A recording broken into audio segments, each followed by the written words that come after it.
Esta, esta reflexión la retomo de las investigaciones de Julio Herranz, ¿verdad? Un investigador franciscano que está en España.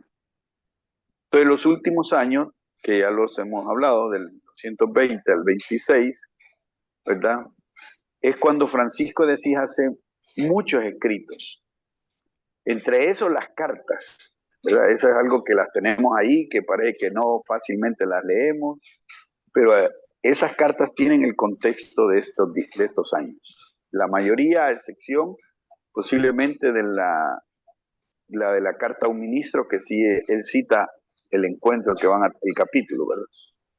Y esto dice que este tiempo es lo más significativo de la vida en la parte humana y la parte de espiritualidad en Francisco, ¿verdad? En esto lo principal es la enfermedad, de lo cual la otra vez hablaba muy bien Anselmo, ¿verdad? Y ahí están algunas de las enfermedades: la anemia, la conjuntivitis, la infección en el estómago y el intestino, el hígado hinchado, entre otras, ¿verdad? Estaban los ojos también, bueno, la conjuntivitis, que después hablan algunos que posible fue cáncer.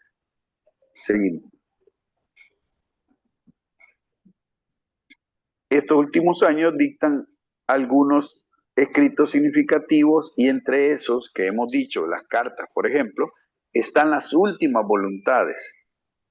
Esta sería valioso que las estudiáramos también, ¿verdad? Ustedes las pueden leer. La exhortación cantada para Clara, Audite Povedele, la bendición al hermano Bernardo, el testamento de Siena y el testamento. ¿Ya? Y del testamento se va a hablar, y también Anselmo abordó estas tres últimas voluntades en ese enfoque, ¿verdad? Estas están alrededor del 26, ¿verdad? Por eso se conocen como últimas voluntades de Francisco. Y está el cántico de las criaturas en ese contexto también, pero no se le considera en el concepto de últimas voluntades. ¿Seguimos? Bueno, ¿qué pasa en la orden de los hermanos menores? Se encontraba en una tensión institucional, ¿verdad? Porque en 1223 habían aprobado la orden. O sea, la orden no ha existido. De hecho, un paréntesis es que estos días varios pusieron celebración del inicio de la orden, ¿no? O ya sabemos que en 1209 fue el proyecto de vida, el que aprobó el Papa. O sea, no los consideró herejes, sino católicos, ¿ya?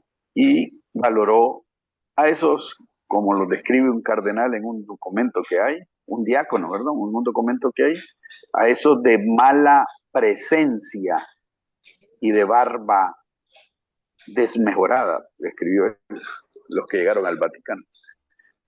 Bueno, hay tema de las propiedades, los grupos de los hermanos que ya estudian en la universidad, la cantidad de hermanos dispersos por todos lados, naciones y culturas, todo eso genera una crisis institucional. Y Francisco, en ese contexto, delega el servicio de ministro superior a dos hermanos, van a pasar dos que van a morir pronto, y de ahí será Fray Elías, que va a gobernar hasta 1239, cuando en esa fecha retiran a Fray Elías por intervención. Ya. Y siga, por favor, David. Hola. Francisco vive la experiencia de sentirse marginado. Esto es importante verlo así, de sentirse marginado por sus propios hermanos, ¿verdad? No es que fue así. Y a la vez de la manera institucional, como ya dijimos. Francisco no viene de ser institución. Él mismo no promovió la institución. Muchos se lo adjudican a hermanos como Tomás de Celano, Bernardo, que era caballero, y Elías, por supuesto, ¿verdad? Entonces, él ya en esa experiencia, que la describe un libro que hay de Narciso a San Francisco, es interesante el proceso psicológico en Francisco, y aquí consideran que el ego es el golpeado, ¿verdad? porque Francisco consideraba suya la orden. Y ahí en esas dos hagiografías lo resalta, ¿verdad? La leyenda de Perusa y la memorial se le llama hoy a la segunda de Celano. Seguimos. Dice Julio Herranz que Francisco se ve inmerso en una verdadera noche oscura o noche del espíritu, ¿no? De la que él mismo habla simbólicamente en la verdadera alegría, o en la verdadera alegría se habla de ese momento. Entonces estamos en un estado de anímico que él se siente marginado. No lo dirían rápido los psicólogos, está deprimido. Bueno, esa es una expresión. Y la que hablan también en eso estas dos fuentes que están aquí. Y eso como de una larga tentación de unos 2 años, la describen así, las hagiografías, al final de su vida, y en la que Francisco, culpabilizado por considerar que la orientación que algunos pretendían dar a su orden, así lo pone Julio Herranz, la alejaba del camino que el Señor le reveló. Y esto es otro aspecto que hay que tener presente. Para Francisco es que el Señor le reveló caminar así. Por eso es que no se hizo monje, ni se hizo del grupo de los canónicos, curas canónicos, y mucho menos buscó al obispo o algo por el estilo. Hizo un camino original propio. Seguimos. La vivencia de la fraternidad como menores al modo evangélico, aquella aprobada en 1209, que lo acabamos de decir, es el deseo más profundo que surge en Francisco estos últimos años. O sea, Francisco, en sus últimos años de vida, que no sé cómo será cuando uno llegue a viejito, yo ya estoy entrando a ser viejo, pero ese momento último no sé si es que el espíritu quiere de uno volver a los orígenes, y Francisco sí, y además resaltar que el ser menores es un ardor de seguir la forma del Evangelio y el seguimiento de Jesús a esa manera que Francisco lo hizo.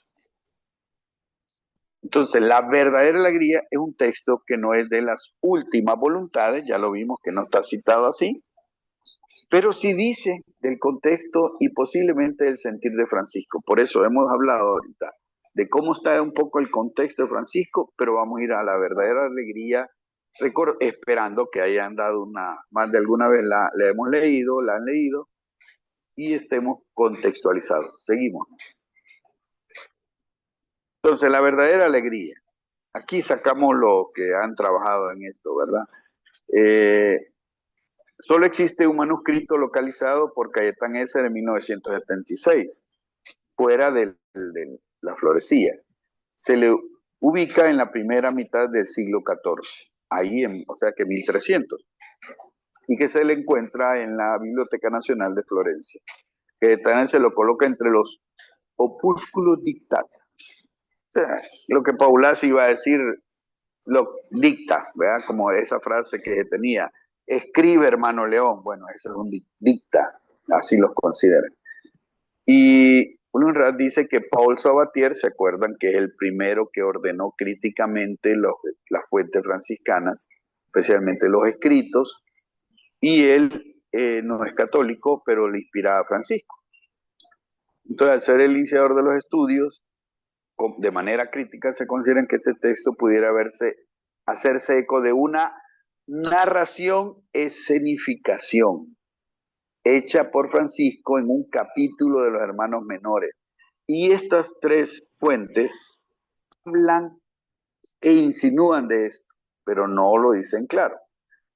Entonces, pero no hay un dato cronológico que así fuera. Entonces, podemos decir que un aspecto importante de la verdadera alegría es que fue hecha, uno, se atreven a decir Sabatier, por Francisco, hoy no se atreven a decir eso los investigadores, y dos, que fue escenificada en un capítulo, eso que nos gusta la ironía, que poner, esto está pasando y se hace un teatrito y bueno, sociodrama en El Salvador, que es una de las cosas que nos llega a ser, ¿verdad? Vamos, seguimos. Carlos Paulasi es un investigador Bueno, ¿verdad? En la edición de la Fuente Franciscana del 2004 considera probable que la verdadera alegría responda a la gravísima tentación del espíritu sufrida durante los 2 años por Francisco, ¿verdad? Que ya la hemos citado, roto por la duda de sentirse progresivamente marginado por una fraternidad. Ya dijimos que él se sentía marginado. Y la ubica él entre 1221 y 1223, o sea que él se atreve a decir que casi Francisco la ha dictado.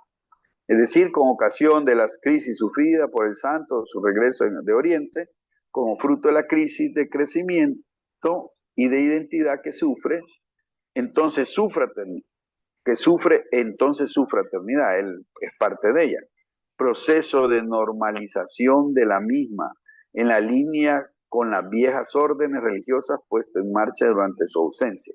O sea, los frailes, la novedad del Evangelio en la intuición de Francisco de Asís, en la praxis de Francisco de Asís, la gran mayoría consideran estos investigadores que no estaban en la sintonía de Francisco. Ellos preferían ir o a ser monjes, o sea que los franciscanos se hicieran monje, al estilo monje, quizás por eso nosotros nos pegó lo de convento, que no es una palabra de Francisco, ¿verdad? Eso de convento no va para nada, y así o se quisiera hacer, que es lo que va a pasar, ser como los clérigos, pero no el tema de los clérigos, sino clericalizando la institución, que es lo que sí sucedió después que quitaron a Elías en 1239 en adelante. Seguimos. Bueno, Julio Herrán plantea que Tomás de Celano informa de que ya en los años del 1215-1216 entró en la fraternidad un primer grupo de nobles y letrados, entre los que se encontraba el mismo Celano. O sea, no es tema de que sean malos los letrados que están los que han estudiado en la universidad, ¿ya? Pero aquí es donde entra una tensión que ya muy bien está citada en la narración. Además, además entre 1222 y 23, dice Tomás de Eccleston, un cronista inglés, que ya habían ingresado hermanos catedráticos en la orden. Otro dato importante es que en el 1223, ya lo hemos dicho, la orden ya tenía, y estaba la regla, y la orden ya tenía el primer centro de estudios en Bolonia. Ojo eso, o sea que allí había propiedad ya, había biblioteca, y para una biblioteca en la Edad Media no había que tenerla en una USB, no la podíamos tener en la nube, o sea, era un edificio para una biblioteca. Entonces, implicaba eso, ya en el 23 Francisco está vivo todavía, y se está apenas aprobando la regla. Seguimos. El otro dato es la experiencia en Francisco de sentir la fama que tienen muchos pueblos y ciudades, fama de santo, ¿verdad? Ya lo hemos leído. Pero al mismo tiempo con sus hermanos es poco conocido y hasta marginado.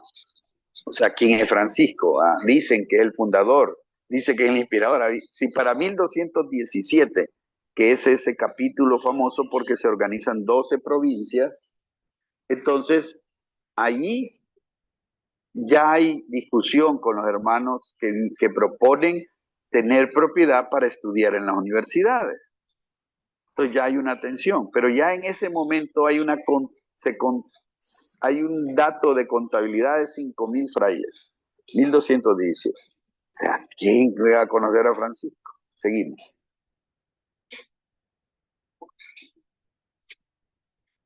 Entonces, el tema del género literario, ¿verdad? Muchos lo ubicaron como una parábola. Tiene sentido. Julio Herrán dice que hoy se va generalizando entre todos los investigadores franciscanos que la verdadera alegría es una reportado. Es decir, le llaman así, ¿verdad? Un texto redactado por alguien distinto de Francisco. Se bien diferente a la postura de Sabatier, ¿verdad? Que es 1800. Después de haber escuchado al santo, por escrito las palabras del santo. Que eso sí, en la época era muy fiel, pues. En una época que lo que decía el santo, eso se escribía literal, en eso había fidelidad, honestidad, es muy diferente para hoy. Pero entonces sí tiene, en este consenso que se ha llegado de la investigación franciscana, podríamos decir que sí tiene la verdadera alegría, el sentir, pensar y la situación de Francisco. Continuamos.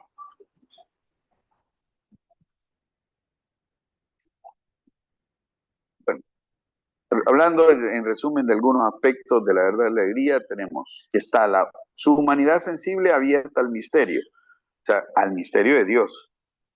O sea, la debilidad grande de Francisco, su sensibilidad, su tensión entre la realidad y el ideal, esto no hay que perderlo de vista porque Francisco era muy idealista, la conciencia de su fragilidad y miseria existencial, eso está, la pasión por vivir y la alegría en su existencia, o sea, esa combinación de que aún hace cartas, envía, hace mensajes y hace un testamento diciendo que no digan que es otra regla, ¿verdad?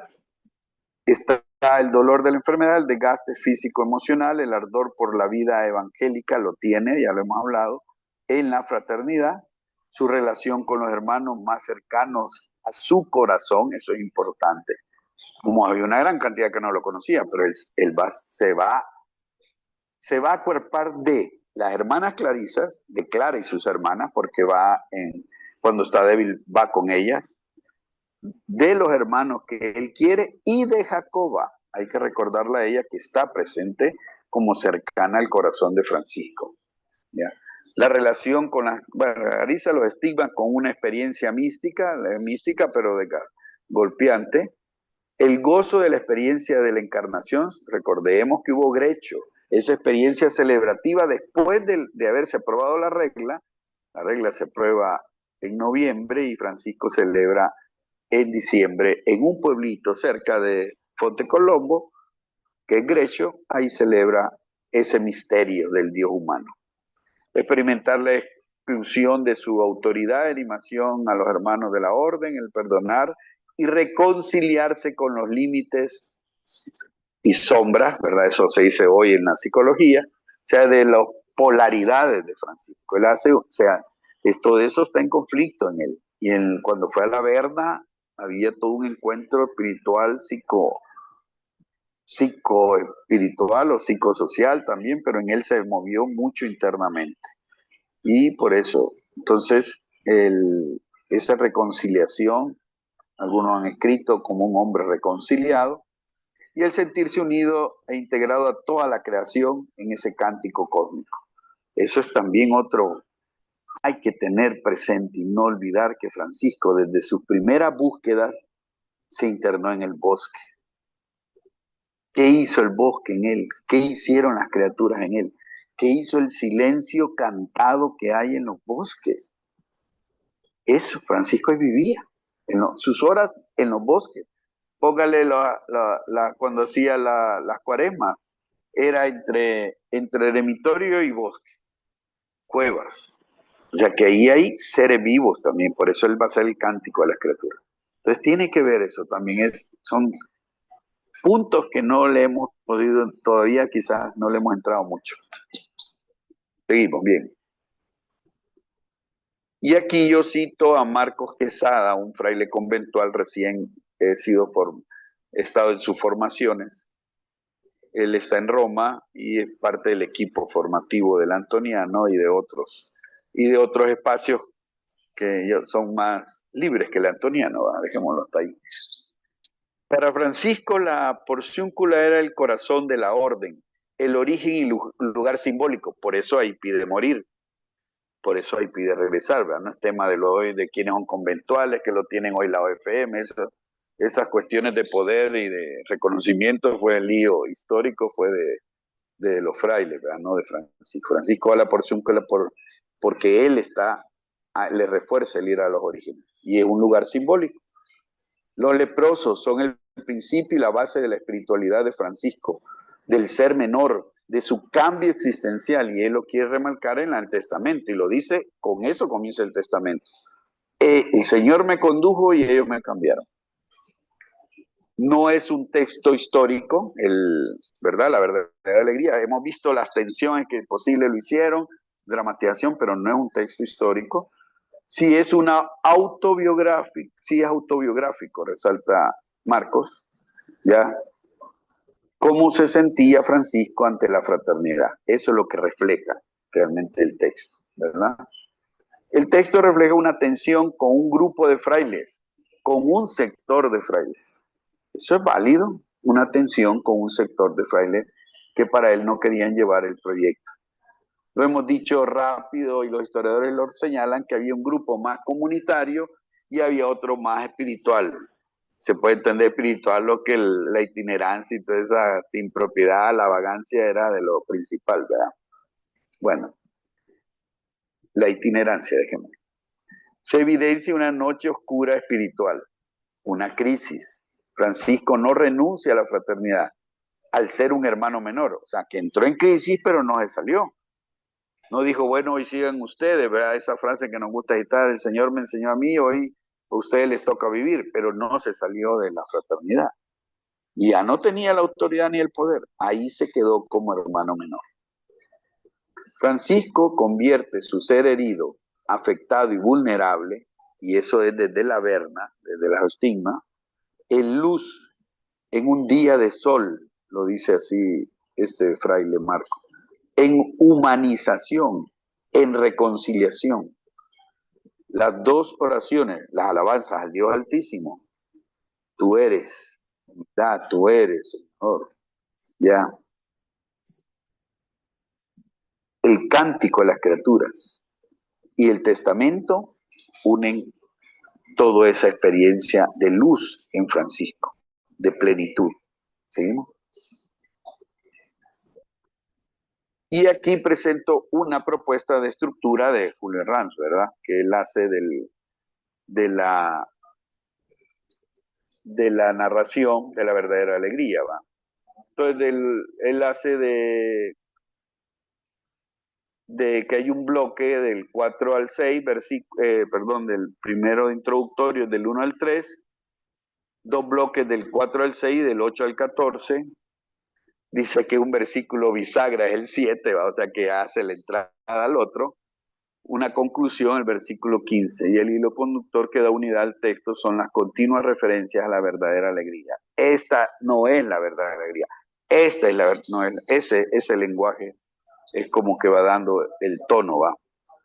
En lo que a su contenido se trata, conviene notar ante todo la diversidad de sujetos en ambos bloques, ¿verdad? La primera secuencia, la evaluación que hace Francisco, aunque referida en lugar a cada una de las partes del mensaje, se aplica a la totalidad del mensaje como el sujeto en el mensaje es la orden. La segunda secuencia se repite la estructura ternaria en torno a la triple respuesta del portero, un hermano de la orden, ¿verdad? Se acuerda ese escenario con el portero. Y la descripción climática, dice el versículo 8, parece ser la descripción simbólica alegórica del estado del alma de Francisco, la fuerte contraposición que existe entre Francisco, el versículo 6, y los del 8 al 13, los motivos del rechazo a Francisco.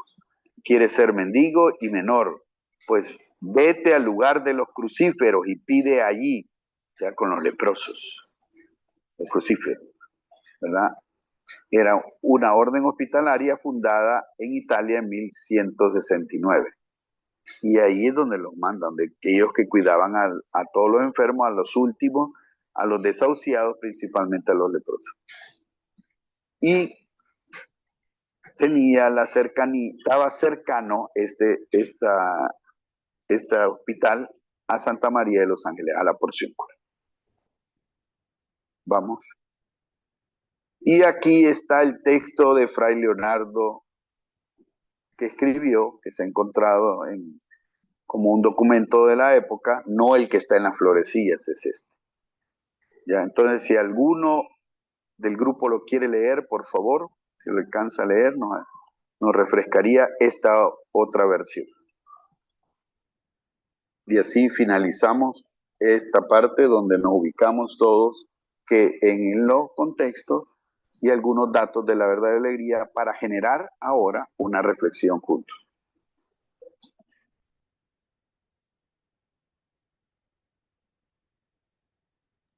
Si nos ayudan con la lectura. Hermano León, escribe. El cual respondió, heme aquí preparado. Escribe, dijo, ¿cuál es la verdadera alegría? Viene un mensajero y dice que todos los maestros de París han ingresado en la orden. Escribe, no es la verdadera alegría. Y que también todos los prelados ultramontanos, arzobispos y obispos, y que también el rey de Francia y el rey de Inglaterra, escribe, no es la verdadera alegría. También que mis frailes se fueron a los infieles y los convirtieron a todos a la fe. También que tengo tanta gracia de Dios que sano a los enfermos y hago muchos milagros. Te digo que en todas estas cosas no está la verdadera alegría. Pero ¿cuál es la verdadera alegría? Vuelvo de Perusa y en una noche profunda llego acá. Y es el tiempo de un invierno de lodos y tan frío que se forman canelones del agua fría congelada en las extremidades de la túnica y hieren continuamente las piernas y manan sangre de tales heridas.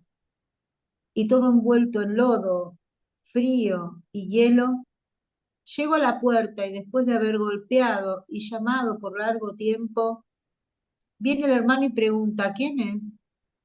Yo respondo, el hermano Francisco. Y él dice, vete, no es hora decente de andar de camino, no entrarás. E insistiendo yo de nuevo, me responde, vete, tú eres un simple y un ignorante, ya no vienes con nosotros. Nosotros somos tantos y tales, que no te necesitamos. Y yo de nuevo estoy de pie en la puerta y digo, por amor de Dios, recogedme esta noche. Y él responde, no lo haré. Vete al lugar de los crucíferos y pide allí.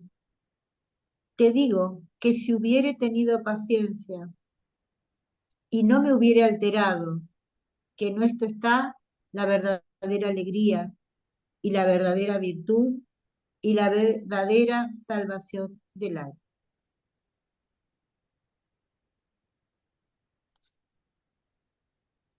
Gracias, Miriam. Puedes quitarla. Ajá. Muy bien, gracias, David. Bueno, motivo, ya como repito, y ahí tienen la presentación, pueden puntearla en su máquina, pero vamos a compartir un poco qué nos significa en relación hoy, cómo vemos esta tensión, esto de la verdadera alegría, o qué novedad encontré. También puedo decir, yo para mí es muy nuevo esto y no lo había sentido ni lo había pensado, ¿verdad? ¿Alguna palabra corta que queramos para a ver cuántos pueden compartir? Queda abierto el micrófono.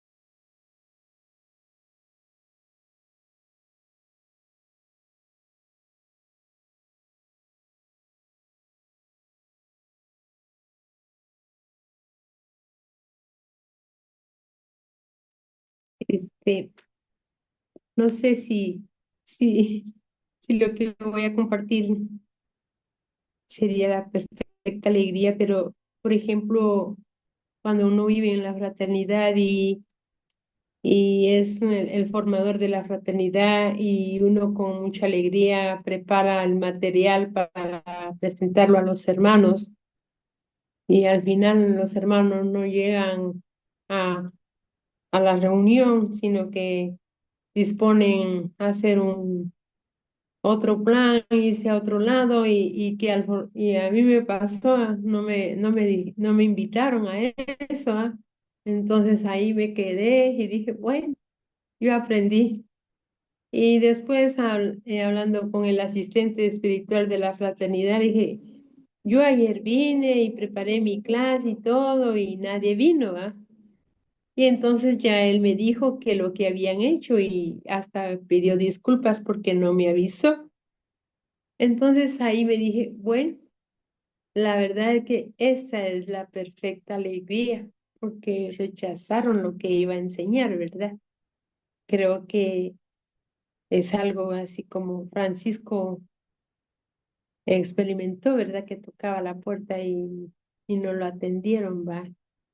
Y no es de ponerse uno enojado ni triste, sino realmente perfecta alegría. Eso es lo que yo me llevo de eso que hablan hoy del Padre Seráfico.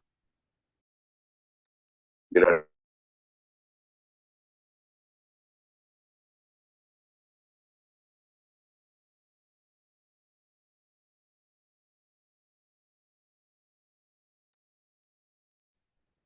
Eh,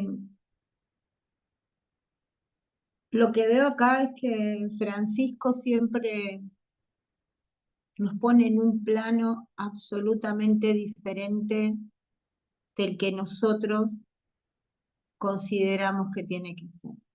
O sea, es como que vamos en una sintonía, ¿no? Y él te interpela y te pone en otra, ¿no? Porque eh, es muy chocante la verdadera alegría, muy chocante, porque por nuestra matriz de aprendizaje, por cómo hemos aprendido a vivir, por lo que hemos escuchado también en nuestra iglesia, en nuestra formación. Es como que cuando uno hace algo, el resultado tiene que ser positivo, o sea, te tenés que sacar muy bien 10, no, eh, digamos, lo que vos ponés tiene que tener algún rédito. Y acá no, lo que está diciendo es que eh, hasta tenés que vivir con el sin propio del amor y la aceptación de los hermanos, ¿no? Porque en definitiva también nos apropiamos de eso. Hay una apropiación de querer el cariño, el respeto, el reconocimiento, porque también eso nos da pertenencia.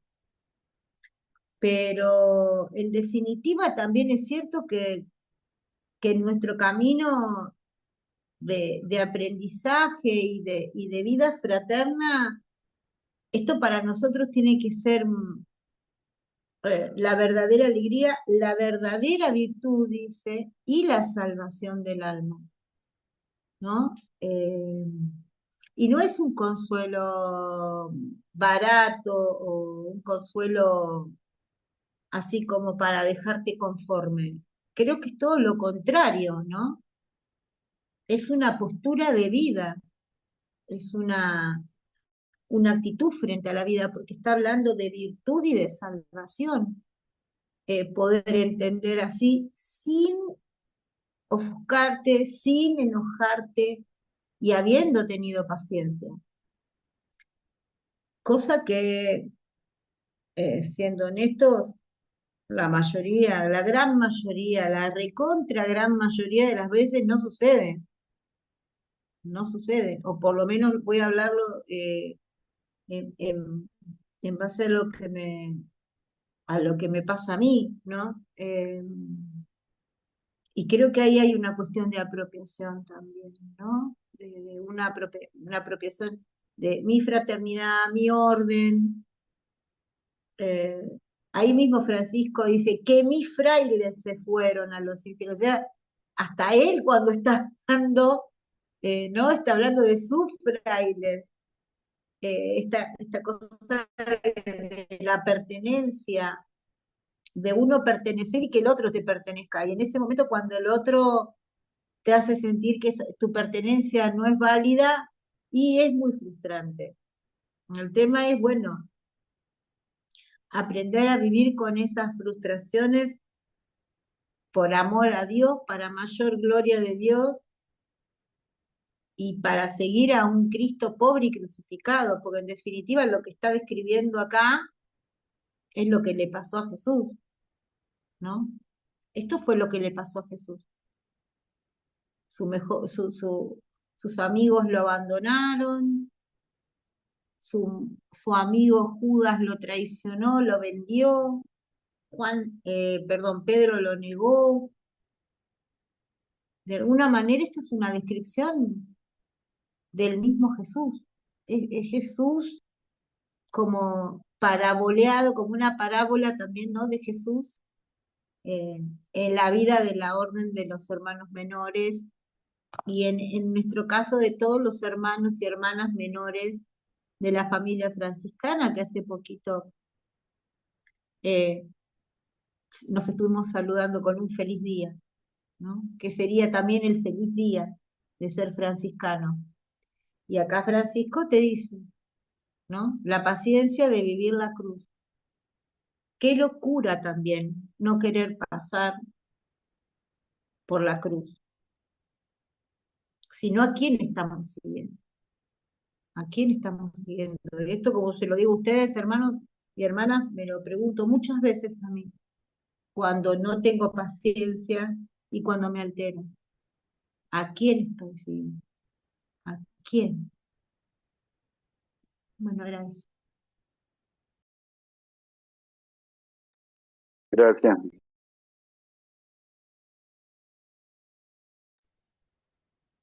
René, dos preguntas, porque soy el experto, ¿no? No te hagas el humilde, soy el experto en esta cosa. Pero, Siempre complicando la maestra. sí, sí, bueno. Primera pregunta. ¿Has dicho entonces que parece ser, o sea, que el relato pasó o no pasó? ¿O es un relato que Francisco mismo lo contó en alguna reunión entre frailes? ¿Verdad? Esa es una pregunta, ¿verdad? O sea, clarificar si realmente le sucedió eso en experiencia a Francisco o él reconstruye una escenificación para contárselo a los frailes y transmitirles esa experiencia. ¿Verdad? La segunda pregunta es, ¿qué gana un ser humano cuando se le baja hasta lo más profundo de su dignidad, se le atropella, se le insulta, se le escupe? ¿Ya?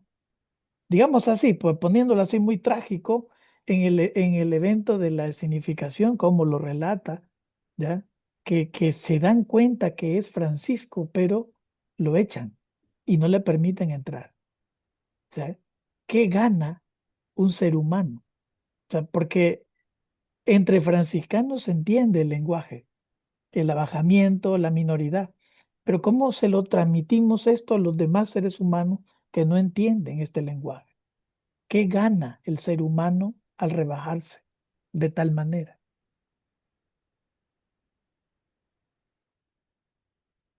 Gracias. La segunda vos la deberías de contestar. La primera reflexión o lo planteamiento que hace David, yo les hacía ver de que el consenso en este momento de los investigadores es que un fraile escuchó a Francisco este escenario, su queja, su dolor, su situación, decíamos mucho que en eso también coinciden los investigadores, que Francisco va a experimentarse marginado, que eso nos pasa, ¿verdad? Que yo estoy sintiendo algo, pero no es lo que está dando en la realidad, como yo lo estoy sintiendo. Entonces, Francisco se experimenta marginado, excluido, que no vale, todo un poco la segunda descripción que hacía David de lo humano, y él lo expresa, y lo expresa tantas veces o en un momento crucial que están los frailes, que alguno lo redactó de esta manera. Y como hay dos, está la Florecía, que es de 1300, y esa quedó, la Florecía es como un grupo de narraciones que quedaron ahí, eso consideran, ¿verdad? Que fueron agrupándose, pero que no las agarraron como geografías en los momentos que eran, de que duraron hasta 1300, 1270 más o menos se recogen las biografías. Entonces la florecía, que es de 1300, pues ahí quedó igual. Pero viene de raíces de ser, la florecía recoge el memorial de la voz, o sea, sería lo que decían los frailes, las anécdotas que contaban los frailes, lo de viva voz que se transmitía, ¿verdad? La parte, el tiempo oral, que se entiende cuando se ve la crítica bíblica también. Entonces, la florecía es muy valiosa en ese sentido. Ahí quedó este de la verdadera alegría. Y hoy está el de Leonardo, que fue encontrado también dentro de ese archivo de Asís, y que describe con otros detalles como el hecho de los obispos, que hasta los frailes estaban ya entrando a ser obispos y todo eso, y ya a los prelados le va a importar, o sea, todo lo contrario a la minoridad y a la propuesta evangélica de estar con los últimos y el ser sin poder, que usaba la palabra despojo, ¿verdad? Miriam. Entonces el texto sí podemos decir que viene de las entrañas de Francisco, de cómo él lo estaba viviendo, que no lo redacta él, no es un texto histórico, ¿verdad? Porque no hay exactamente que así pasó, que lo hayan echado, posiblemente eso ni por cerca sucedió, pero que él ya no se sentía aceptado, para empezar en esas casas que él no aceptaba también, porque él no quería propiedad, entonces ya habían casas, eso demuestra el texto también, ¿verdad? Y ya dijimos que ya había la primera fraternidad universitaria en Bolonia, ellos tenían ya propiedades, casas, o sea, se las habían dado, que no fuera de ellos, pero ya vivían los frailes en una casa, en una estructura. Eso ya desde 1223 y un poco antes, porque cuando él regresa está la narración, que es una de las que está ahí, cuando él regresó del sultán, él se sube a una casa y desbarata los tejados y toda esa anécdota, ya la hemos leído, está por ahí también. O sea que no, ya desde 1220 hay casas. Entonces Francisco no lo iban a reconocer en una casa. Y ya dijimos que sí está el dato que no lo conocía la mayoría de frailes. Entonces sí es un dato, sí se puede decir que es un texto que hoy hay que darle volumen. Se movió tanto porque se movió con la florecía. Las florecías son el escrito más traducido de todos de todas las geografías y de todo, el escrito más traducido a nivel mundial son las florecías. Y no hay que verlas de menos hoy, lo que nos ha faltado es las herramientas para el análisis simbólico que está ahí. Pero sí son textos valiosísimos de la primera época. Entonces solo se quita lo idealista que tiene, posiblemente lo de el santito, ¿ya? Y ahí se va. Ahorita pegó la campana. 4, va. Y lo otro que decís, yo lo iba a devolver así, va, y te iba a involucrar ahí, decía Miriam y Ana, creo que todos lo tenemos presente, ¿verdad? Lo difícil es que no quitó reconciliarse, como lo va a cantar Francisco en el cántico y todo, no quita que experimentó la humillación. O sea, no es que la alegría le quitó el dolor de sentir la huevazón y todo lo que implicó ese momento, que uno ya viéndolo es feo, pues. Por eso bien lo plantea David, pues, o sea, si es una humillación fuera de, que no ayuda, pues, que no hace bien. Y en ese sentido, Francisco dice vivirlo en paz. No es que va a llegar a la paz. No, porque no puede llegar, es que está siendo humillado, ¿verdad? No va a llegar. Eso lo sabemos todos por nuestro pellejo. Y por eso en la oración del Padre Nuestro, Francisco dice, cuando es el perdón, y lo que yo no perdone, hazlo tú por tu amor que lo perdone. O sea, pide ella la intervención del Espíritu para perdonar él. Y esa paráfrasis del Padre Nuestro esa frase nos dice la dimensión del perdón en Francisco. No, es que no iba a ser para nadie, es fácil manejar esa realidad, ¿verdad? Entonces yo creo que estamos en un hilo de tensión. La minoridad suena bonita, pero también está el tema bien planteado, creo lo has hecho, humano, que no se quita. Y Francisco lo que resaltan en la descripción ya de su muerte es que por eso lo hace litúrgico, celebrativo. La muerte es todo un escenario celebrativo en Francisco, ¿verdad? Vuelve a casi a realizar la Eucaristía él, que no es cura. O sea, no la hace como sacerdote, sino celebrativamente el pan compartido con los que él ama. Y gestualmente él pide ser puesto sin ropa, algo que no le permitieron, en la madre tierra. No sé si eso ayuda. Con micrófono, haga la pregunta que está en el chat.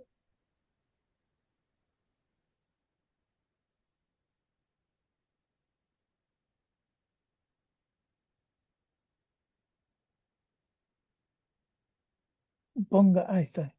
Exacto. Ahí está, ok. Buenas tardes desde Chihuahua, les saludo a todos. Eh, este, pues ahí como que no me quedó muy claro el que dentro de nuestras formaciones siempre nos han dicho que pues Francisco es el que creó la orden. Entonces no es lo mismo crear que institucionalizar. No sé si quiero crear mi pregunta, si lo podría explicar un poquito más lo de qué significa institucionalizar. ¿Cómo no, Mayer? Gracias por su pregunta. Bien. Él es el fundador de esta orden, de la orden y del carisma. Él generó este carisma, ¿verdad? Ahí es donde entramos todos. Y la espiritualidad que hoy llamamos franciscana, o francisclariana, algún sector la llama así. Muy bien. Él es el fundador, él es el que inició esta propuesta cristiana de seguir a Jesús, que es eso, ¿verdad? No es seguirle a Francisco, ni a Clara. Lo que él vive hasta 1223 sin una regla, por tanto él no, y canónicamente él nunca fue el máximo, ¿verdad? En la orden. Sí, el fundador siempre reconocido, por eso se atrevió a hacer el testamento, para decir, el Señor me condujo, el Señor me llevó, el Señor me dio hermanos, el Señor me inspiró. Ese lenguaje es del carisma de Francisco. Pero ya en 1223, cuando hay regla, ya no, él ya ha delegado la autoridad, el ejercicio de la autoridad, que para nosotros es jerárquico, ¿verdad? En la Iglesia Católica. Entonces, el ministro general en el momento de la regla es Elías. Pero nunca ni lo va a decir Elías, ni lo van a decir los demás cercanos porque está Francisco vivo. Entonces, por eso incluso llamaban que era el vicario general. Pero en la realidad y práctica ya era Elías, porque además la enfermedad a Francisco no le daba para nada. Él todavía quiso ir a Siena, que cuando lo curan, está un poco distante de Asís, pero ya no estaba en la totalidad, en todo. Entonces, institucionalizarse, y de ahí empieza todo un proceso cada vez más cercano al modo que la Iglesia Católica planteaba que es una orden religiosa, que aunque era novedad, porque no era monacal, tenía que seguir las directrices jurídicas, canónicas y estructurales de la Iglesia Católica. Y en ese sentido, más adelante dije, en 1239, cuando piden al Papa que retire a Elías, la orden comienza a clericalizarse. La inició ese proceso un irlandés, Aymon de Farvallans. Entonces, ese proceso es el que se le llama la institucionalización de la orden. Hay sus varios textos. Yo conozco uno que dice del carisma a la institución, que también a la institucionalización, dice, que es este proceso. Así le ayudó un poco.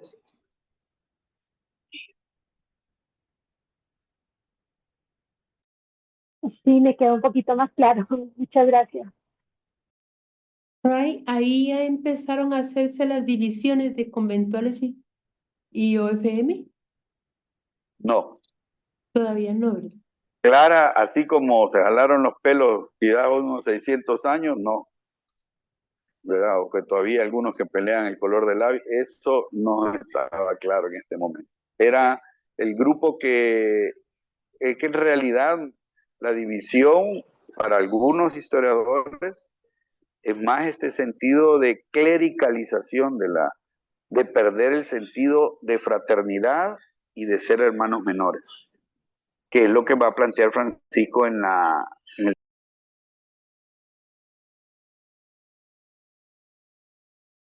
Quitaste el audio, René, no se te escuchó la última frase. Lo que va a plantear Francisco.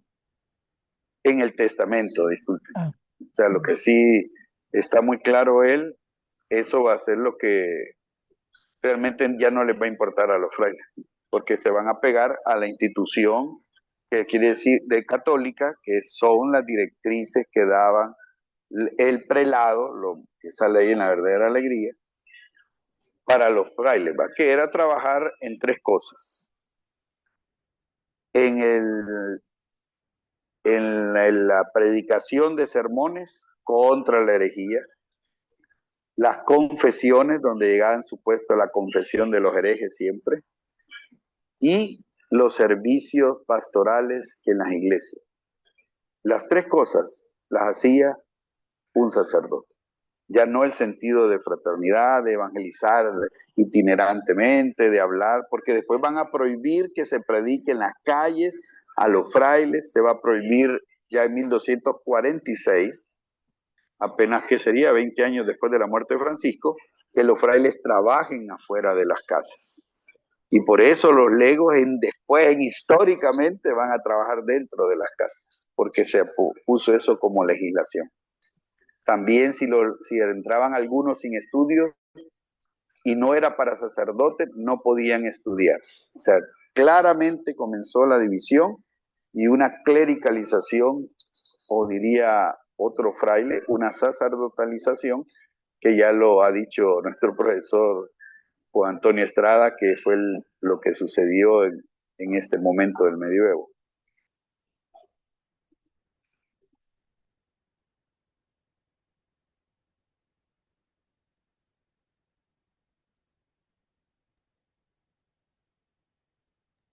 Con San Buenaventura es que empiezan los sacerdotes. No. No, no, es mucho antes. Ya dije que es con Aymon de Fabergé.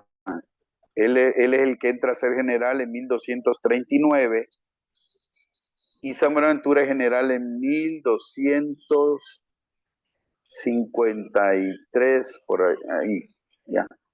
Entonces ya, incluso ya es doctor, ya tiene, ya eso, es reconocido, ya ha escrito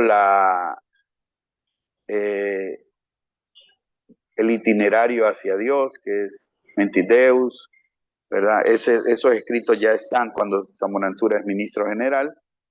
Y él sigue la misma línea que traían de clericalizar, eso sí.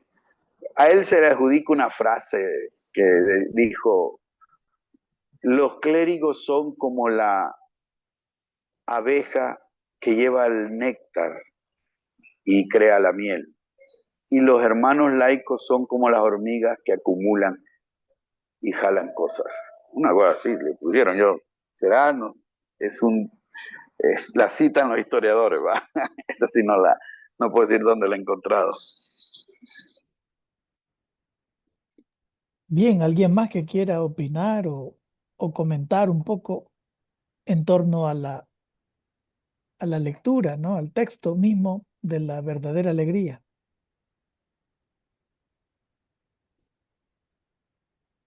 La hermana Antonia tiene levantada la mano.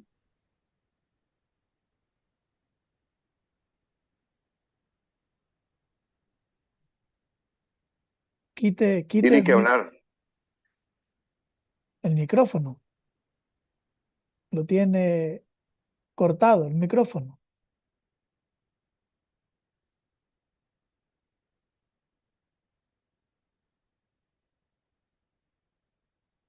Hermana Antonia, no se le escucha. Tiene cortado el micrófono. Escúchele ahí el micrófono.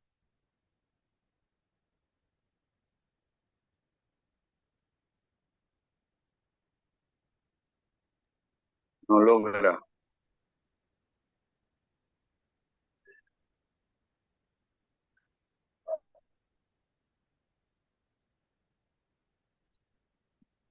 Si está en celular, tiene que ir hacia la izquierda. Hacia la izquierda, ahí da un botoncito y puede hablar.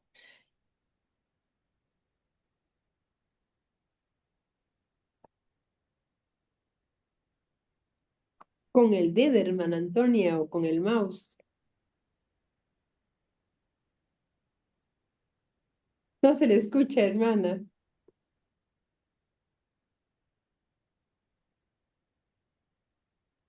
Bueno, mientras se arregla el audio, ¿alguien más quiere preguntar, compartir?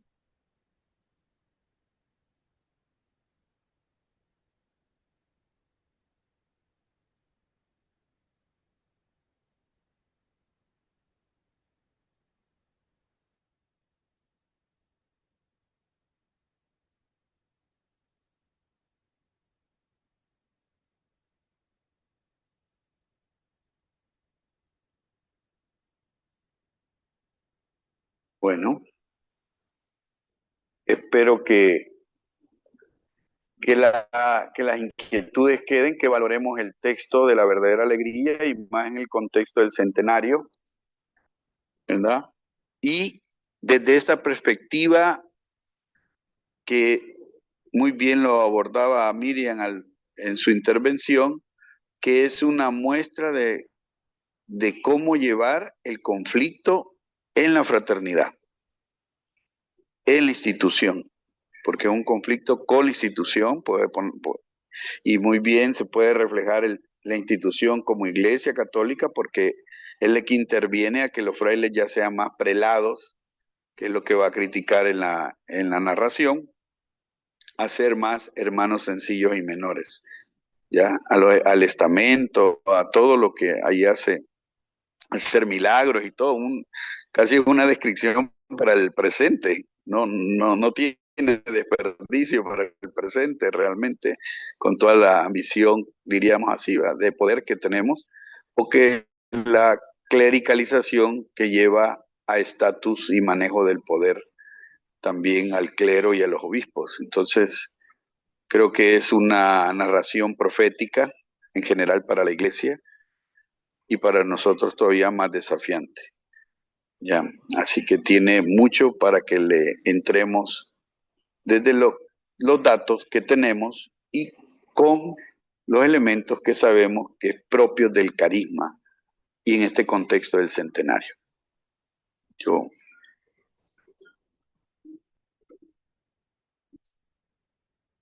Bien, veremos el 16 de mayo, así que en ese calendario apartándolo, ya lo tienen, ¿verdad? Todo el año. Ahí también se va a querer abordar otro paso más con el tema que planteaba David muy bien de la humanidad, la humillación, la reconciliación, el dolor, todas esas temáticas, por lo menos los dos contenidos que vienen, eso pretendemos que lo aborden los que están trabajando ese contenido. Y aquí estaremos compartiendo siempre como esta familia formativa que hemos creado. Paz y bien.